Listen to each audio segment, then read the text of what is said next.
Hello and welcome to our webinar today. Today we have Dr. Heather Lusty with us. She is in the English Department as an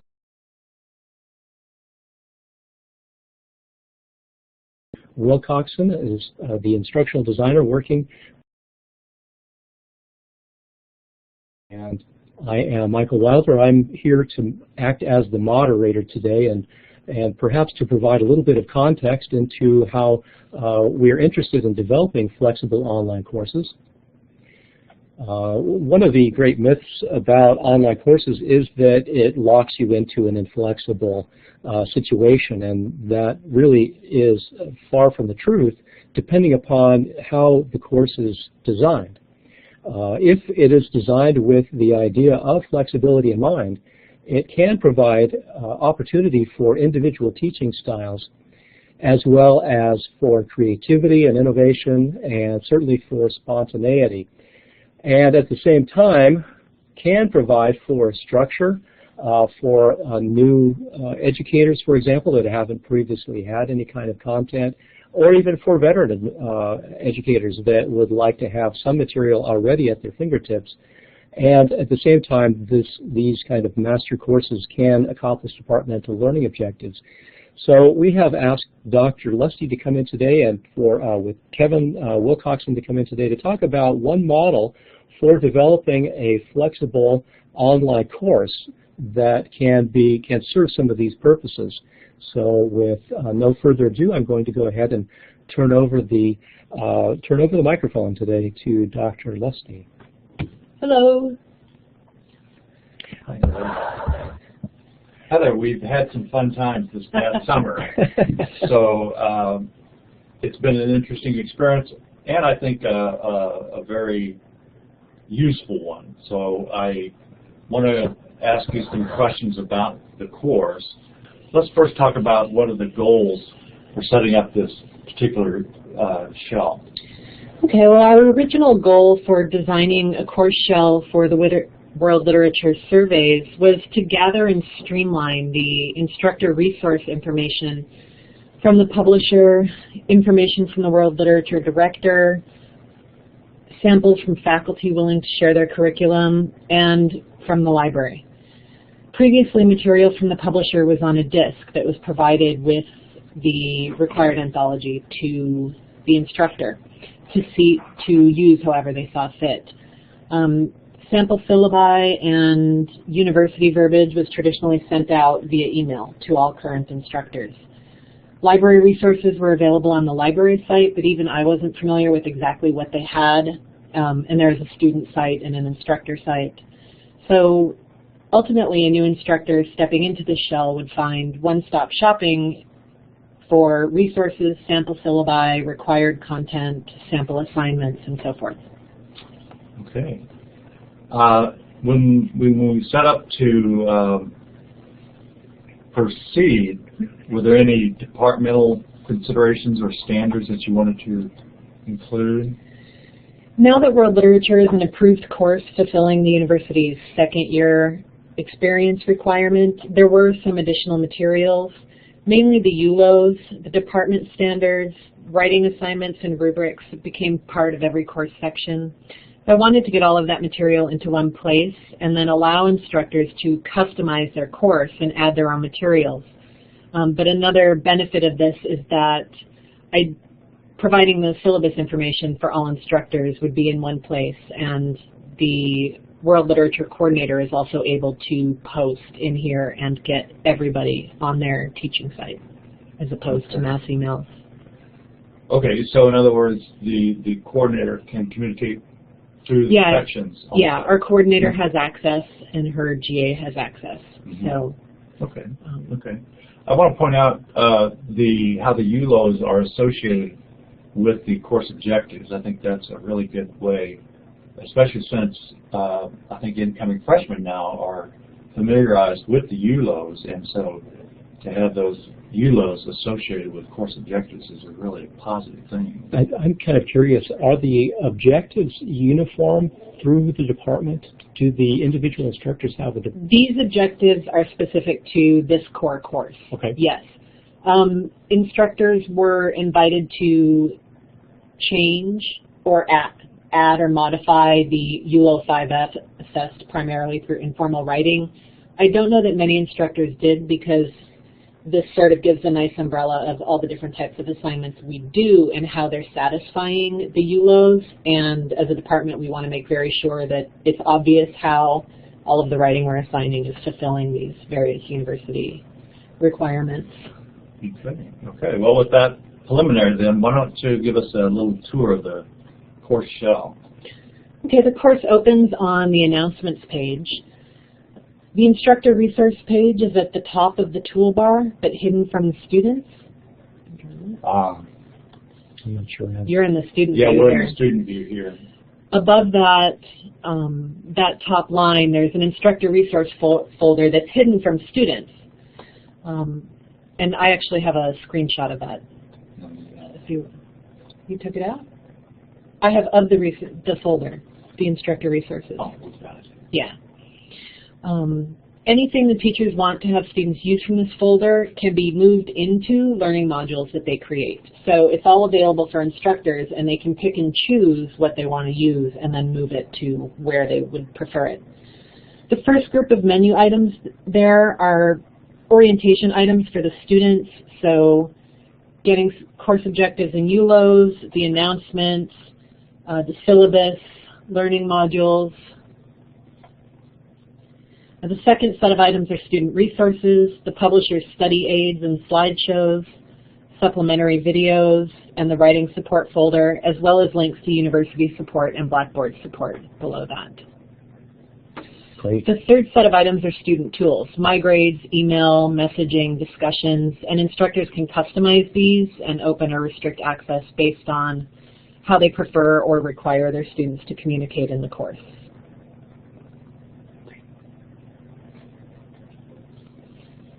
Okay, how did you set up the shell? Let's look at some of the details. The course is set up to provide instructor and student support, but I wanted to keep the pages clean and clear. We used folders to organize resource material and support material in the toolbar, and created some blank learning modules, space holders if you will, to allow instructors to load their own course material and own the space. So what you're looking at right now is a sample learning module that I created. And when we did orientation, I showed them this just to show that they could load pictures, they could load PDFs, they could hyperlink to the Scottish Enlightenment YouTube videos. And also the module learning guide with the university ULOs, but tailored to the specific unit here on the Enlightenment. The Office of Online Ed was able to help considerably with modifying the publisher's customization packet and to help set permissions on files and set up the gradebook. So that's okay. So we met every few weeks to go over what had been loaded and talk about what was going to be loaded next. So we have resource material and support material. The resource material I use to talk about instructor resources that we made available. So visual aids, links, sample syllabi, assessments, rubrics that instructors can use to enhance their course. For example, the English department held a series of lectures by faculty and guest speakers over the last few years.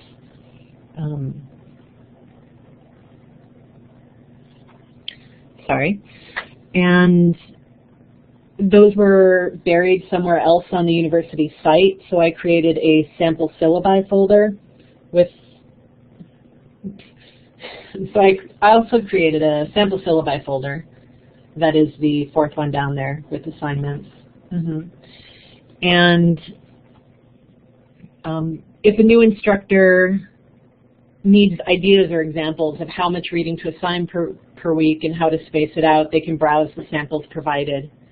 Other things in the instructor resource folder include an overview of department, course requirements, which is the second one, with the guidelines and ULOs, an instruction sheet for creating turnitin.com linked assignments.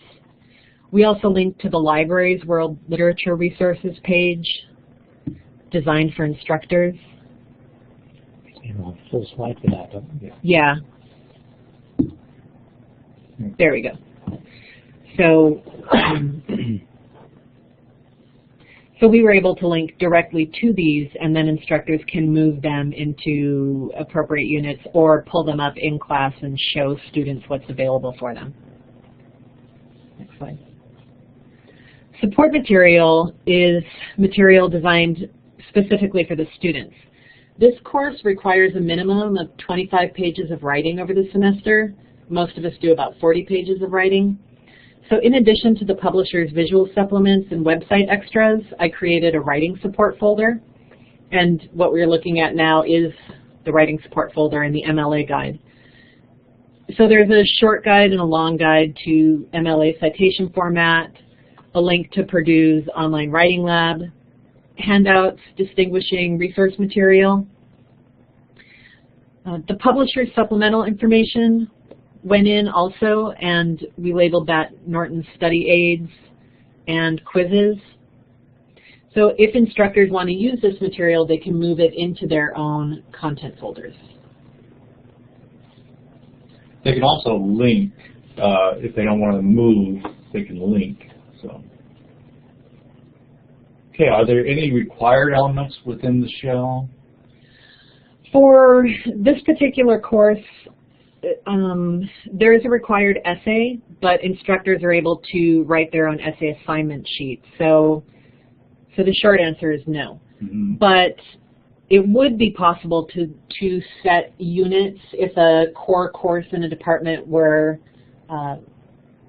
required to be taught the same way by all instructors, and you could certainly create learning modules that are basically the same, that have the same chapter readings and perhaps online assessments or writing assignments. Mm-hmm. But that would be very easy to do. Right. So within the English department, the writing courses could be more structured. Yeah, composition is definitely more structured.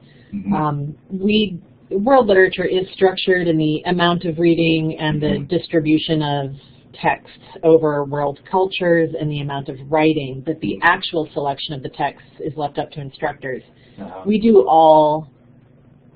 almost all of us do Beowulf and the Iliad and but there are, right, but then I'm particularly fond of Marie de France's Landball, whereas someone else might avoid Arthurian romances. So there's a lot more flexibility in the world literature courses than there would be in something like Comp 101. Mm-hmm.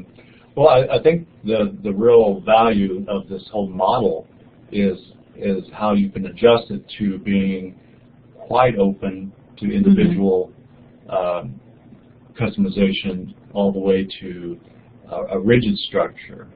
Mm-hmm. And I think that's the more open certainly fits with a lot of, I guess, the philosophy of a college education and professors. Okay, who else was involved in the effort? One of our PhD students, Kathy Anders, had a summer library fellowship, and for the library she was creating useful handouts and gathering resource material to support English faculty and students taking English classes. Most of this was primarily composition, but I added most of those handouts to the instructor resource folder because it was all really useful, how to distinguish between sources, how to do online research and stuff. So that material is also available on the library site, but because a lot of it was English department specific, we gave the library its own folder in the instructor resource. Okay. How about any other departments or specialists from the different areas of literature? Not right now, but I think given the course content, working with faculty from other departments and perhaps even getting them to record mini lectures in their areas of expertise would greatly enhance our course, as well as help students see the interdisciplinary nature of literature as it relates to philosophy, history, political science, and the arts, because we do cover religious and philosophical texts. We do talk about Machiavelli in the context of political rule, we do talk about the arts and look at visual representations of text. So I think the potential for cross-department collaboration would be fantastic. Yes, I think that would be really a way of enhancing and making literature contextual in other aspects of life. So I think that's an especially attractive idea that you have there. Okay, what about maintenance? How are you going to maintain the shell? We did talk about this. We have a graduate student position assigned to the World Literature Coordinator, so ultimately that position could update information as needed to the shell. And as I mentioned before, the World Literature Coordinator also has access to the shell, so she can swap out her welcome memo, welcome/instructional memo, every semester if she wants to. Okay, okay. All right, one of the biggies was we went into this not knowing what kinds of issues we'd have to address. So we did learn some things, didn't we? Yes, we did. Okay. Why don't you tell us a little bit about those? The publisher material, and the publisher, Norton, is really well respected, but in their desire, and I think this is probably a common problem in the publishing world, in their desire to keep up with technological advances, they're pushing out unreviewed supplementary material just to have it. So for example, their slideshows, and they had probably 24 slideshows for each course, but they hadn't been closely edited. So they contained typos. There were 3 or 4 different styles of citation, and obviously since we demand our students cite properly in MLA format, I had to go through and standardize all the citations. There was some material that in one of the slideshows it was pure speculation about the burial place of Beowulf that I sent to our medievalist, and he was very unhappy with the picture provided in so I removed that. So there are actually inaccuracies in fact. Yes. Okay. So my first caution would be to make sure that the course shell is a department's and not assume that the publisher's prefabricated course pack will solve everything. I'd also be leery of testing materials provided by the publishers, as it is often poorly worded, not particularly rigorous, and it can vary wildly from what instructors actually teach. Yeah, one thing I've noticed about those is they ask about factual questions as opposed to analysis. Right, but there's what we do is critical thinking. Not we don't test on dates. We're not history. Right. So yeah, I mean there's a big difference in the sort of assessment material a publisher is providing and the sorts of actual assessment that we would expect in our courses. So so in some ways, wrangling and revising the publisher's material was, not even in some ways, was single-handedly the most time-consuming aspect of the project, because there was a lot of good stuff there, it just wasn't well packaged. Right, right. Not well edited, I guess. No, yeah, and it's not put together by people teaching. Right. So, yeah. So that was one difficulty, and the other was, unfortunately, that a lot of faculty seem to be reluctant to share material, even if that material is fairly standard information, like a syllabus or writing assignments or testing material. For a core class that instructors have a lot of leeway in, I expected them to be a little more willing to share things they liked to do, things that made their classes run well. I think part of this reluctance was due to the fact that we have some 40 instructors for world literature, but many of them are adjuncts or graduate students. So there's no common area or regular meeting except the pre-semester orientation at which they mix and talk about what they're teaching. In a way, the courses are little independent islands. So we had several people step up and share everything, but didn't hear back from the majority of the instructors who were invited to contribute. So communication and getting everybody involved in understanding what the department is trying to do, I think, would help significantly with that. Mm-hmm. So in other words, as individuals, they were reluctant to share because they really didn't have a sense of yeah, I don't community think with the they rest realized what we were doing and that they would all be using it. As a base. And speaking of that, I don't know if we mentioned how you designed this to be used online, hybrid, and face-to-face. So I think that's one of the, I guess, unintended geniuses of your plan. Yeah, this semester I'm teaching 4 sections face-to-face, but I'm using it for articles you come across about, they just uncovered a whole cache of Viking armbands. So I was able to post an article from Archaeology Magazine because we had just started talking about what being a good ring giver means. So I use it in face-to-face all the time, and I have them submit their writing assignments through it.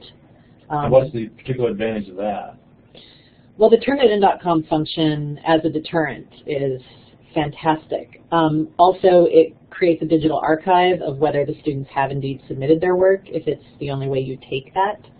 So it cuts out a lot of the, oh, I dropped it off, or oh, I emailed it to you. If it's not in the course, it doesn't exist.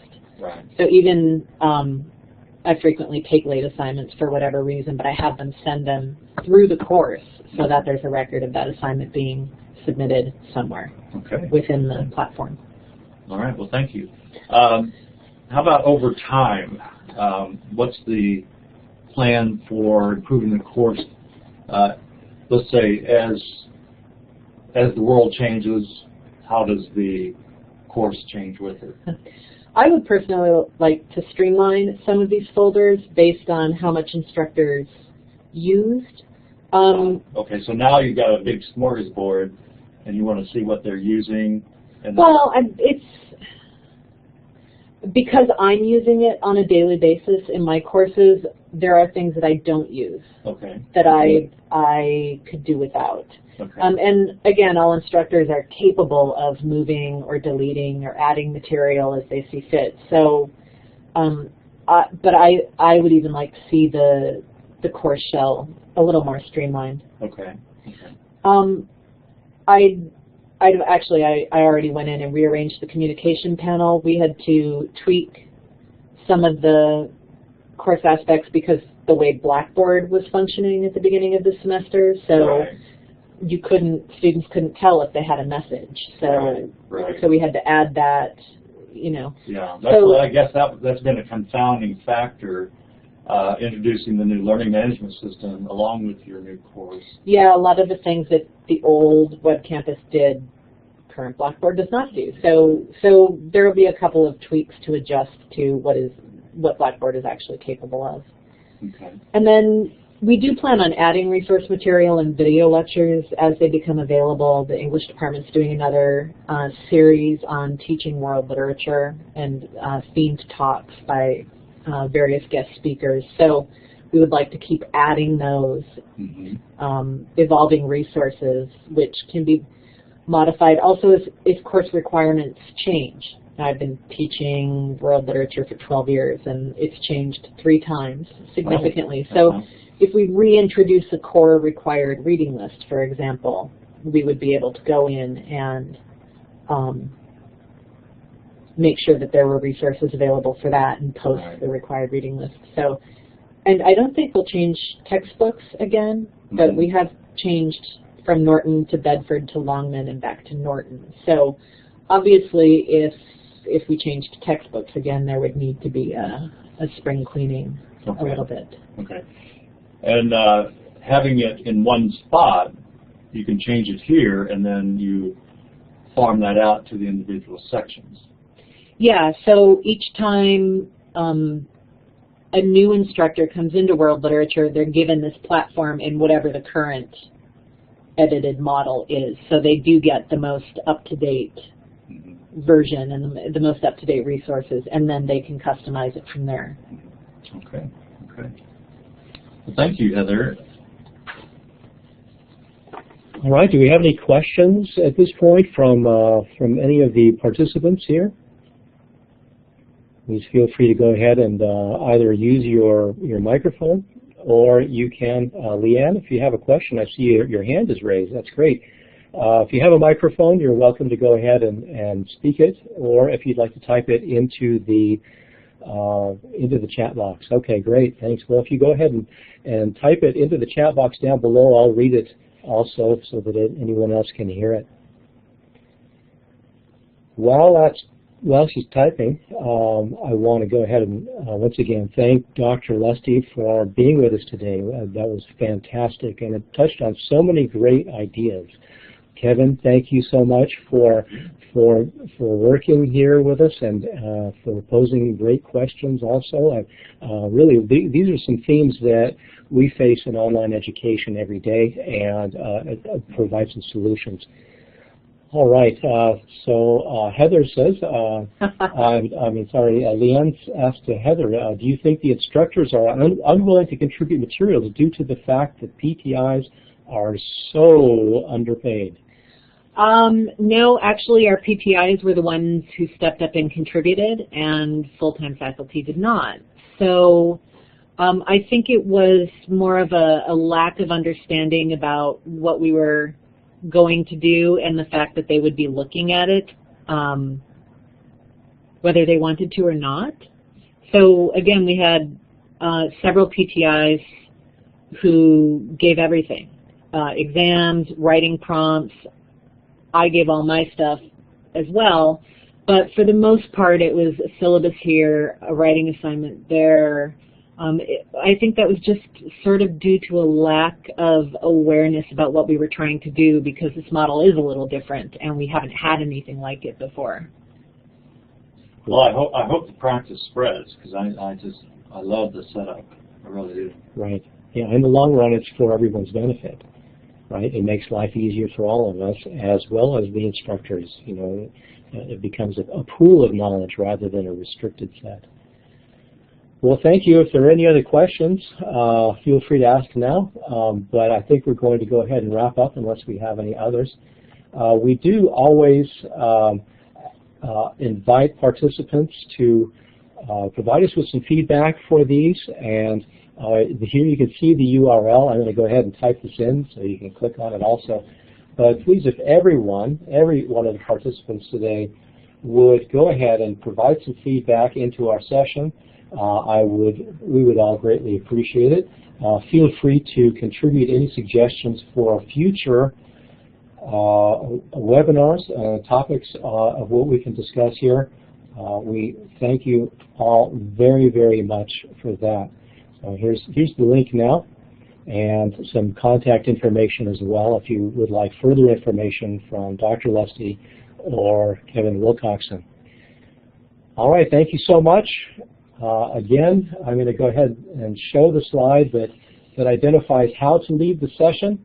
If you go up to the Help drop-down menu at the very top there and click on Leave Session, that will trigger for you to leave, of course, and as well as for you to receive a link about the archive for this webinar today. So thank you very much. We appreciate you being here and participating with us, and we hope to see you again next time.